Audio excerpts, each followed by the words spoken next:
Carl Jung dedicou anos de sua vida estudando pessoas que alcançaram feitos incríveis e também aquelas que viviam em um ciclo constante de dor e frustração.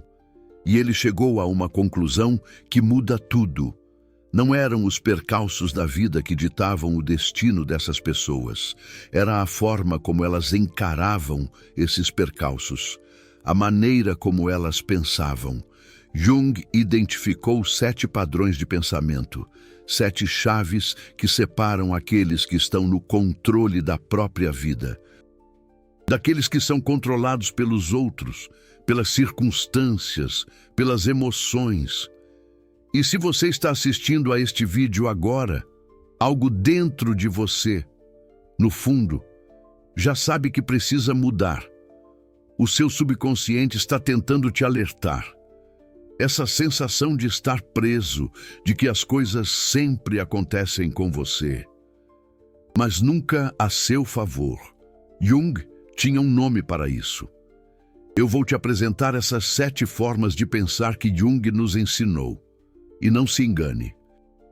Isso não é apenas teoria filosófica abstrata, é uma proteção psicológica prática, porque no momento em que você muda a sua forma de pensar, ninguém mais consegue te manipular da mesma maneira. Nenhuma pessoa tóxica consegue te desestabilizar. Nenhuma adversidade te derruba. E eu sei o que você está pensando. Mais um vídeo de autoconhecimento prometendo a transformação definitiva. Mas aqui está a diferença.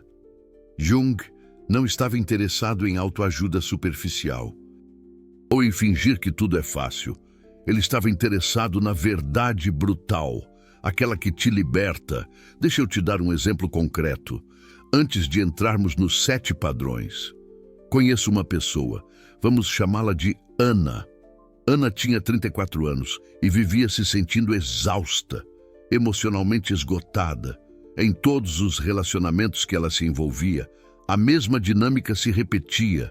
Ela se dedicava demais e a outra pessoa se dedicava de menos. Ela dava tudo e o outro recebia tudo. E ainda pedia mais. E quando o relacionamento terminava, Ana sempre se culpava. Eu deveria ter feito mais. Eu deveria ter sido melhor. No trabalho, a mesma história. Ela era a mais dedicada da equipe, mas sempre era deixada para trás nas promoções. Colegas menos qualificados subiam e Ana continuava estagnada. E a explicação que ela dava para si mesma era sempre a mesma. Eu não sou boa o suficiente. Até que Ana começou a fazer análise junguiana. E na terceira sessão, a terapeuta perguntou algo que mudou tudo. Você já parou para pensar que talvez o problema não seja que você não é boa o suficiente, mas que você pensa como um coitadinho, ao invés de pensar como a dona da sua própria história? Ana ficou em silêncio. Aquilo tocou em algo que ela nunca tinha verbalizado, mas sempre sentiu. Aquela sensação de que a vida acontecia para ela e não por ela. Aquele padrão de pensamento de que ela estava sempre reagindo e nunca agindo. E foi aí que ela aprendeu o primeiro dos 7 padrões de pensamento que eu vou te ensinar hoje. Mas antes de eu entrar no primeiro padrão, eu preciso que você entenda algo que Jung descobriu e que transforma tudo. A maioria das pessoas vive no piloto automático mental. Elas não escolhem como pensar. Elas simplesmente repetem os padrões de pensamento que aprenderam na infância, que absorveram da cultura, que herdaram de traumas. Jung chamava isso de viver no subconsciente. E quando você vive no subconsciente, você não tem o controle real sobre a sua vida, porque seus pensamentos te controlam, ao invés de você controlar os seus pensamentos. E aqui está a parte que mais me impressiona no trabalho de Jung. Ele não te diz para simplesmente ver o lado bom das coisas. Ele te ensina a pensar com consciência, a trazer o subconsciente para a luz, e é aí que a transformação real acontece. Os 7 padrões de pensamento que eu vou te mostrar agora são exatamente isso. Formas de trazer consciência para padrões automáticos que estão sabotando a sua vida, sem que você sequer perceba. E eu te aviso, alguns desses padrões vão te incomodar, vão mexer com coisas que você preferiria não encarar, porque essa é a natureza do trabalho junguiano. Não é confortável, mas é libertador. Primeiro padrão de pensamento: pense em termos de responsabilidade total. Ao invés de vitimização, e isso não é sobre culpa, é sobre poder. Jung ensinou algo que a maioria das pessoas não quer ouvir. Enquanto você se vê como vítima das circunstâncias, das outras pessoas, do passado, você entrega todo o seu poder para fora de você. Porque se a culpa é sempre externa, a solução também é sempre externa. E você fica esperando que as pessoas mudem, esperando que as circunstâncias melhorem, esperando. E a sua vida passa. Agora, escuta o que acontece quando você muda para o pensamento de responsabilidade total. Você para de perguntar, por que isso aconteceu comigo? E começa a perguntar, o que eu vou fazer com isso que aconteceu? Você para de dizer, essa pessoa me magoou. E começa a dizer, eu permiti que essa pessoa tivesse esse poder sobre mim e agora eu vou retirar essa permissão. Você para de pensar em termos de injustiça e começa a pensar em termos de ação. Deixa eu te dar um exemplo brutal de como isso funciona. Ana, a mulher que te contei no início, quando ela mudou para o pensamento de responsabilidade total, ela teve que encarar algo doloroso, que ela não era vítima de parceiros narcisistas. Ela era alguém que escolhia parceiros narcisistas, porque algo dentro dela acreditava que precisava se sacrificar para ser amada. Isso é um conceito de Jung. Ela estava projetando, refletindo a sua própria rejeição interior em outras pessoas, e depois tentando curar essa rejeição através da aprovação dessas pessoas. E claro que nunca funcionava, porque a ferida estava dentro dela. No momento em que Ana assumiu a responsabilidade total, não pela toxicidade dos parceiros, mas pela escolha de ficar com eles, tudo mudou. Ela parou de tentar consertar os relacionamentos tóxicos e começou a curar a ferida interior que a atraía para esses relacionamentos. Isso é pensamento de protagonista, isso é poder real. E aqui está a parte que Jung sempre enfatizava. Responsabilidade total não significa que tudo é culpa sua. Significa que tudo é escolha sua. Como você interpreta o que acontece, como você responde, que limites você estabelece, que pessoas você permite na sua vida. Essas são escolhas. E quando você pensa em termos de escolhas, ao invés de vítima das circunstâncias, você recupera o seu poder. Agora, eu sei o que alguns de vocês estão pensando. Mas e quando coisas realmente injustas acontecem? E quando você realmente é vítima de abuso, de traição, de injustiça? Jung não negava que essas coisas existem, mas ele ensinava algo crucial. Você pode ser vítima de um evento sem se tornar uma identidade de vítima. O evento aconteceu com você, mas não define quem você é. E no momento em que você separa o que aconteceu de quem você é, você recupera o poder de decidir quem você vai se tornar. A partir disso, segundo padrão de pensamento, pense observar, sem julgar, ao invés de reagir emocionalmente. Isso aqui é proteção psicológica, pura. Jung ensinou que a maioria das pessoas não vê a realidade. Elas veem suas projeções sobre a realidade. Elas veem através de filtros emocionais, de crenças antigas, de traumas não curados, e por isso são facilmente manipuladas. Porque manipuladores exploram exatamente isso. Eles exploram suas reações emocionais automáticas. Deixa eu te mostrar como isso funciona na prática. Sabe quando tem alguém no trabalho, sei lá, um Cláudio, que sempre faz uns comentários meio atravessados sobre você? Elogios que vêm com uma pitada de veneno? Tipo, nossa, você é tão dedicado que quase nem tem vida pessoal, né? Ou, você conseguiu esse projeto? Que surpresa! Achei que dariam para alguém mais experiente. Esses comentários mexem com você, te deixam confuso, irritado, inseguro. E aí você reage emocionalmente, tenta se defender, se explicar, provar o seu valor. E quanto mais você reage, mais poder essa pessoa tem sobre você. Agora, veja o que acontece quando você muda para um pensamento de observação, sem julgamento. Você ouve o mesmo comentário, mas, ao invés de reagir imediatamente, você observa.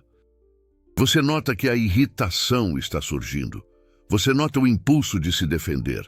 E você, simplesmente, observa esses impulsos, sem agir neles. Carl Jung chamava isso de criar um espaço entre o estímulo e a resposta. E nesse espaço está toda a sua liberdade. Quando você observa sem reagir, algo interessante acontece. Você começa a ver padrões. Você nota que o Cláudio sempre faz esses comentários quando tem outras pessoas por perto. Você nota que ele faz isso com várias pessoas. Não só com você. Você começa a ver o comportamento dele pelo que ele realmente é. Não como um reflexo do seu valor, mas como uma manifestação da insegurança dele. Uma tentativa de se sentir superior, diminuindo os outros. Jung explicaria isso como uma projeção da sombra. A pessoa projeta em você aquilo que ela não aceita nela mesma. E quando você vê isso com clareza, sem reação emocional, você ganha escolha. Você pode escolher não participar desse jogo. Você pode escolher responder com indiferença educada, ou com humor, ou simplesmente não responder, porque agora você está operando de um lugar de consciência, não de reação automática. E isso é poder. Carl Jung tinha uma frase sobre isso. Até tornar o subconsciente consciente, ele dirigirá sua vida e você o chamará de destino. Quando você reage emocionalmente sem observar, seus padrões subconscientes estão te controlando. Quando você observa sem julgar, você traz consciência. E com consciência vem a escolha. Terceira forma de pensar. Pense integrando a sua sombra, ao invés de negá-la. Essa é, talvez, a forma mais poderosa de todas e a que mais assusta, porque exige que você olhe para partes de si mesmo que você preferiria não ver. Jung descobriu que cada pessoa tem o que ele chamou de sombra. São todos os aspectos de você mesmo que você rejeita, que você reprime, que você nega que existem. E quanto mais você nega a sombra, mais poder ela tem sobre você, porque ela não desaparece só porque você finge que não está lá. Ela opera no seu subconsciente, sabotando seus relacionamentos, sabotando suas escolhas, sabotando a sua vida. Deixa eu te dar exemplos concretos de como uma sombra não integrada arruína vidas. Pensa numa pessoa, sei lá, a Fernanda, que se orgulha de ser sempre calma, sempre compreensiva, sempre paciente. Ela nega completamente que sente raiva. Raiva é ruim, raiva é feia, eu não sou assim. Então, ela reprime toda a raiva que sente. E o que acontece? A raiva não integrada vaza de formas destrutivas. Ela sabota passivo-agressivamente. Ela adoece com doenças psicossomáticas. Ela explode em momentos inapropriados, de forma desproporcional, porque a sombra não integrada sempre encontra uma forma de se expressar, e sempre de forma destrutiva. Ou então, tem aquela pessoa, tipo o Ricardo, que se vê como totalmente altruísta, sempre ajudando os outros, sempre se sacrificando. Ele nega completamente que tem necessidades egoístas. Egoísmo é ruim. Eu não sou assim. Então, ele reprime todas as suas necessidades genuínas. E o que acontece? Ele se torna um mártir ressentido. Ele ajuda os outros, mas secretamente se ressente deles. Ele se sacrifica, mas depois cobra emocionalmente. Porque as necessidades não integradas viram manipulação subconsciente. Carl Jung ensinava que a solução não é se tornar as suas partes sombrias, é integrá-las conscientemente. É reconhecer que você sente raiva e que a raiva, quando integrada, se torna a capacidade de estabelecer limites, de se defender, de dizer não. É reconhecer que você tem necessidades egoístas e que o egoísmo saudável, integrado, se torna autocuidado, autopreservação, capacidade de receber. Quando você integra a sombra, você se torna inteiro. E quando você está inteiro, você se torna muito mais difícil de manipular, porque os manipuladores exploram exatamente suas partes não integradas. Eles exploram a sua raiva reprimida, provocando você até você explodir e parecer louco. Eles exploram as suas necessidades negadas, te dando migalhas de validação e te mantendo viciado. Eles exploram a sua sombra contra você. Mas quando você integra a sua sombra conscientemente, esses jogos não funcionam mais. Você reconhece a sua raiva e a expressa de forma saudável antes de acumular. Você reconhece as suas necessidades e as comunica diretamente, sem vergonha. Você se torna psicologicamente invulnerável, de uma forma que nenhuma técnica de defesa externa consegue te dar. E aqui está a parte mais profunda do conceito de sombra que Carl Jung ensinou. Não é só sobre integrar as suas partes negativas. É sobre reconhecer que você também reprime as suas partes positivas. Tem gente que reprime a própria inteligência, porque foi ensinada a não se destacar. Que reprime a própria beleza, porque foi ensinada que vaidade é ruim.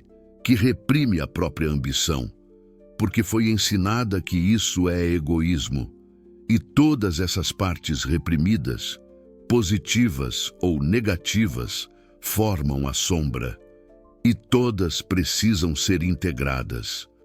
Para você se tornar quem realmente é, Carl Jung chamava esse processo de individuação. Se tornar um indivíduo completo, ao invés de uma persona fragmentada, tentando agradar os outros, e é impossível ter uma vida plena, relacionamentos saudáveis ou força psicológica real, sem fazer esse trabalho de integração da sombra. Quarta forma de pensar: pense em individuação, ao invés de conformidade cega. Isso conecta direto com o que acabei de falar sobre a sombra. Carl Jung descobriu que a maioria das pessoas não vive suas próprias vidas. Elas vivem vidas que foram programadas para viver, pela família, pela sociedade, pela cultura. Elas usam máscaras, personas, e vão tão fundo nessas personas que esquecem quem realmente são por baixo. Carl Jung ensinava que isso é uma forma de morte em vida. Você está vivo biologicamente, mas morto psicologicamente, porque você matou o seu verdadeiro self para se adaptar às expectativas externas. E veja como isso se manifesta concretamente. Tem alguém que escolheu uma carreira porque era o que os pais queriam, que se casou com alguém porque era o que a sociedade esperava, que vive uma vida inteira tentando parecer bem-sucedido aos olhos dos outros, enquanto por dentro está vazio. Essa pessoa está vivendo uma vida de conformidade, não de individuação. E aqui está o perigo brutal da conformidade que Carl Jung alertou. Carl Jung, um gigante da psicologia, dedicou sua vida a entender a mente humana, observando tanto aqueles que alcançavam o sucesso, quanto aqueles que se perdiam na dor. E o que ele descobriu é incrível. Não se trata do que a vida te dá, mas de como você joga. Jung identificou 7 formas de pensar, 7 chaves que abrem o caminho para uma vida plena, para uma vida autoconsciente, separando aqueles que comandam seu destino daqueles que são passageiros à deriva. Se você chegou até aqui, lá no fundo, você sente que algo precisa mudar. É um chamado da alma, um convite para acordar. Aquela sensação ruim de estar preso, de que a vida está contra você e não a seu favor. Jung tinha um nome para isso. E vamos explorar tudo. Quando você vive para agradar os outros, para se encaixar, para ser aceito, você fica muito vulnerável à manipulação. Porque os manipuladores sabem exatamente onde te atingir. Eles sabem que você precisa de aprovação. Eles sabem que você tem medo da rejeição. Eles sabem que você vai se trair para manter a paz. E eles usam isso sem piedade. Mas quando você decide se individualizar, tudo muda. Individuação significa se tornar quem você realmente é, não quem te disseram para ser. Significa questionar tudo o que te ensinaram e decidir o que você acredita. Significa ter a coragem de decepcionar as pessoas. Se isso significa ser fiel a si mesmo. Isso, Jung dizia, é o trabalho mais difícil e mais importante de uma vida. Ana, aquela mulher que mencionamos antes, passou por isso. Ela sempre foi a filha perfeita. Fez a faculdade que os pais queriam. Trabalhou na empresa que impressionava a família. Se vestia de forma conservadora para não chamar a atenção. Mas por dentro, ela estava morrendo. Até que ela começou o processo de individuação. E as primeiras escolhas de verdade que ela fez foram aterrorizantes. Ela largou o emprego para abrir um ateliê de arte, cortou o cabelo do jeito que sempre sonhou, mas nunca teve coragem. Terminou um relacionamento que era aprovado por todos, mas que a sufocava. E sabe o que aconteceu? As pessoas ficaram em choque. Alguns familiares ficaram ofendidos. Algumas amizades se mostraram falsas e acabaram. Mas pela primeira vez na vida, Ana se sentia viva, porque ela estava vivendo a sua vida. Não a vida que os outros queriam para ela. E uma coisa interessante começou a acontecer. As pessoas tóxicas saíram da vida dela. Porque gente tóxica só controla quem vive para agradar. Quando você se individualiza, quando você está seguro de quem você é, a manipulação não funciona. Quinta forma de pensar. Pense através do seu subconsciente, em vez de usar apenas a lógica. Essa aqui vai contra tudo que te ensinaram. Te ensinaram que você deve ignorar seus instintos, que você deve ser racional, que sentimentos e intuições não são confiáveis. Jung descobriu o oposto, que seu subconsciente percebe coisas que sua mente consciente não consegue, que sua intuição está te enviando informações importantes o tempo todo, e que quando você ignora essas informações, você se coloca em perigo. Quantas vezes você conheceu alguém e teve uma sensação estranha, mas ignorou porque parecia bobagem? Quantas vezes seu corpo te deu sinais de desconforto perto de alguém, mas você não ligou porque não tinha explicação? E quantas dessas vezes você descobriu que devia ter confiado no seu instinto? Jung ensinava que seu subconsciente está sempre processando microexpressões, tom de voz, linguagem corporal, padrões de comportamento, coisas que sua mente consciente não vê. E quando algo está errado, seu subconsciente te avisa, através de sensações ruins, através de sonhos estranhos, através daquela voz interna que diz: tem algo errado aqui. O problema é que a maioria das pessoas foi ensinada a desconfiar dessa voz, a tentar explicar tudo. Ele parece tão legal, por que eu não gosto dele? Ela é tão querida por todos. Por que eu tenho essa sensação esquisita? E aí você ignora. E meses depois, ou anos depois, a máscara cai. E você percebe que seu subconsciente estava certo o tempo todo. Pensar através do subconsciente significa prestar atenção nessas sensações.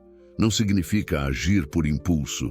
Significa levar a sério quando algo dentro de você está sinalizando perigo. Mesmo que você não consiga explicar por quê, Jung dizia: seu subconsciente sabe, mas você precisa aprender a ouvir. E aqui está a parte prática. Como você diferencia intuição de verdade de ansiedade ou paranoia? Jung ensinava que a intuição genuína tem algumas características. Ela é calma, não desesperada. Ela é consistente, não aleatória. Ela persiste mesmo quando você tenta explicar. E ela está sempre te protegendo, nunca te atacando. Ansiedade te diz que todo mundo está te julgando, que você vai fracassar, que nada vai dar certo. Intuição de verdade te diz: essa pessoa não é confiável. Esse caminho não é para você. Essa situação precisa de cuidado. Você sente a diferença quando aprende a prestar atenção. Sexta forma de pensar. Pense em autenticidade. Em vez de manter a imagem a qualquer custo, isso se conecta com a individuação, mas vai mais fundo no dia a dia. Persona é a máscara social que você usa. Jung não dizia que a persona é ruim. Você precisa de um pouco de adaptação. O problema é quando a persona vira sua identidade. Quando você está tão preocupado em manter a imagem que esquece quem você realmente é. E veja como isso aparece. Tem gente que não consegue ter uma conversa de verdade, porque está sempre atuando, sempre dizendo o que os outros querem ouvir, sempre mostrando uma imagem de sucesso, de felicidade, de controle, mas por dentro está vazia, cansada, porque manter uma persona gasta muita energia. E aqui está o perigo que Jung alertava. Quanto mais você investe na persona, mais vulnerável você fica, porque agora você precisa proteger essa imagem a todo custo. E os manipuladores sabem disso. Eles ameaçam sua reputação. Eles expõem suas falhas. Eles te mantêm preso à imagem que você criou. Mas quando você decide ser autêntico, você se liberta. Autenticidade não significa ser mal educado ou desrespeitoso. Significa ser de verdade. Significa admitir quando você não sabe algo, em vez de fingir que sabe. Significa mostrar fraqueza quando precisa, em vez de fingir que é forte. Significa discordar quando necessário, em vez de concordar para agradar. E quando você é autêntico, algo acontece. As pessoas certas se aproximam, porque a autenticidade atrai a autenticidade. E as pessoas erradas se afastam, porque gente tóxica se alimenta de personas falsas, que elas podem controlar. Pessoas autênticas são insuportáveis para elas. Ana teve que aprender isso. Ela tinha uma amiga que parecia perfeita, sempre apoiando, sempre presente. Mas Ana sentia que tinha que ser sempre positiva perto dessa amiga, que não podia mostrar fraqueza. Porque nas poucas vezes que mostrou, a amiga usou contra ela em comentários disfarçados, em fofocas de preocupação. Quando Ana começou a ser autêntica, a amizade acabou. Porque não era uma amizade de verdade, era uma atuação mútua. E quando uma das partes para de atuar, tudo desmorona. E isso não é uma perda, é libertação. Sétima forma de pensar. Pense em limites psicológicos como uma necessidade, não como egoísmo. Essa é a chave que muda relacionamentos completamente. Carl Jung nos ensinou que você não consegue ter relacionamentos saudáveis sem limites bem definidos. E limites não são muros, não são rejeição, são definições claras de onde você termina e onde o outro começa, do que é sua responsabilidade e do que não é, do que você aceita e do que você não aceita. Mas a maioria das pessoas foi programada para ver limites como algo ruim, como falta de amor, como egoísmo. Então elas vivem sem limites e pagam um preço alto por isso. Exaustão emocional, relacionamentos tóxicos, exploração constante. Porque sem limites, você se torna responsável pelas emoções de todo mundo, disponível para todos, sacrificando suas necessidades pelas de todo mundo. E manipuladores adoram pessoas sem limites, porque elas são fáceis de explorar. Você estabelece um limite e eles te fazem sentir culpado. Você é tão egoísta. Eu pensei que você se importava, depois de tudo que eu fiz por você, e se você não pensa em limites como uma necessidade psicológica, você cede, você volta atrás, você se sacrifica de novo e o ciclo continua. Quando você muda para o pensamento de limites como necessidade, tudo muda. Você para de se sentir culpado por dizer não. Você para de se explicar demais quando estabelece um limite. Você simplesmente afirma: eu não estou disponível nesse horário. Eu não vou discutir esse assunto. Eu não aceito esse tipo de tratamento. E você se mantém firme, mesmo quando a outra pessoa tenta te fazer ceder. Carl Jung explicaria isso como proteger seu processo de individuação. Porque sem limites, outras pessoas invadem seu espaço psicológico e te impedem de se tornar quem você realmente é. Elas projetam suas expectativas em você, suas necessidades não atendidas, seus medos. E se você não tem limites firmes, você absorve tudo isso e perde a si mesmo. Ana aprendeu a estabelecer limites pela primeira vez aos 35 anos. E foi aterrorizante no início. Ela se sentiu egoísta, cruel, má, porque a programação era forte, mas ela persistiu. E algo milagroso aconteceu. Os relacionamentos tóxicos naturalmente terminaram, porque pessoas tóxicas não respeitam limites. Elas vão embora quando você estabelece limites firmes. E isso não é perda, é proteção automática. E os relacionamentos saudáveis melhoraram, porque pessoas saudáveis respeitam limites, elas até apreciam limites, porque limites criam clareza, segurança, respeito mútuo. Quando você sabe onde estão os limites do outro, você pode se relacionar de forma genuína, sem medo de invadir ou ser invadido. Agora, você acabou de aprender 7 formas de pensar, que Carl Jung levou décadas pesquisando. Formas que podem te proteger de anos de sofrimento com pessoas tóxicas. Formas que podem transformar completamente como você vive sua vida. Esse tipo de conteúdo incomoda muita gente. Pessoas tóxicas não querem que você saiba disso. Manipuladores odeiam quando suas vítimas aprendem a pensar diferente. Cada vídeo assim é um ato de proteção coletiva. O valeu demais ali embaixo não é só apoio financeiro. É você dizendo: essa informação vale ouro. Continue revelando o que outros escondem. Continue ensinando o que a maioria não quer que as pessoas aprendam. Continue empoderando. Toda contribuição, não importa o valor, financia mais conteúdo que liberta, ao invés de manipular. Você não é mais coitadinho, de padrões subconscientes. Você é alguém que escolhe como pensar. E isso muda tudo. Deixa eu resumir as 7 formas de uma maneira que você pode usar como checklist mental. Primeira, você está pensando em responsabilidade total, ou em se fazer de coitadinho a.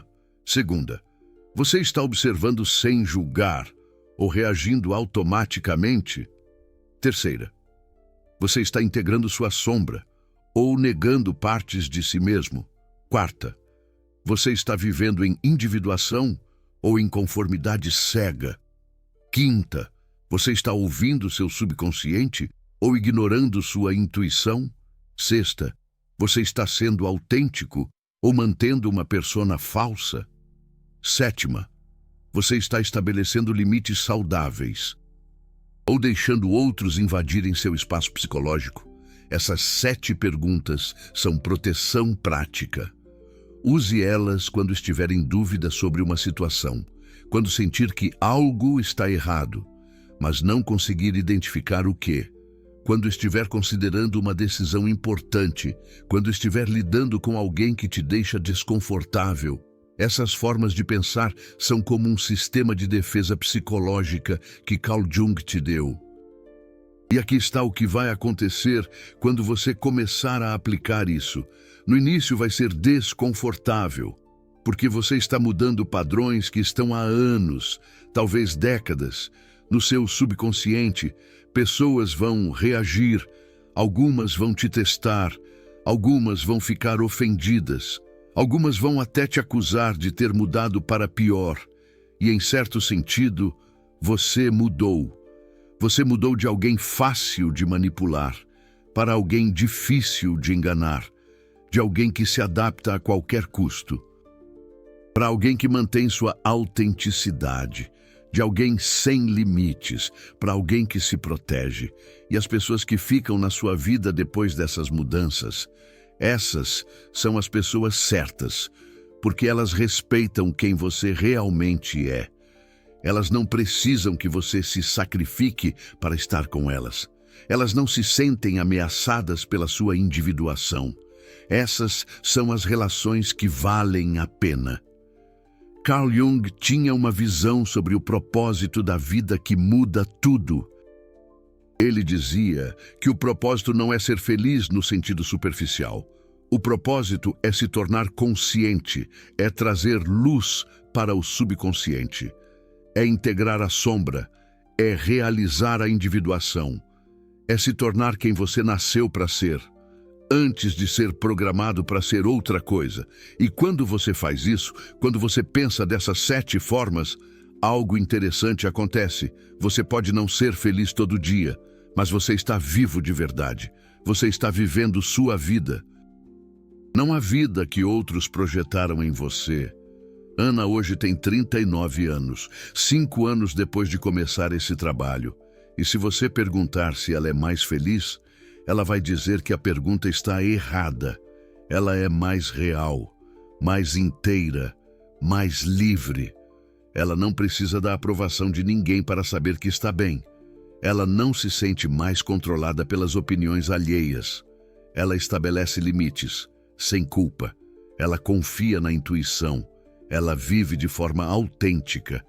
E sim, isso trouxe uma paz interior que felicidade superficial nunca poderia trazer. Então, quantas dessas 7 formas de pensar você já usa na sua vida? Comenta o número de 0 a 7, sem julgamento, só autoconhecimento real. Porque saber onde você está é o primeiro passo para chegar onde você quer estar. E se você reconheceu que precisa trabalhar algumas dessas formas, bem-vindo ao clube. Todos nós estamos nessa jornada. A diferença é que agora você tem um mapa. Carl Jung te deu esse mapa. Use ele. Sua vida inteira pode mudar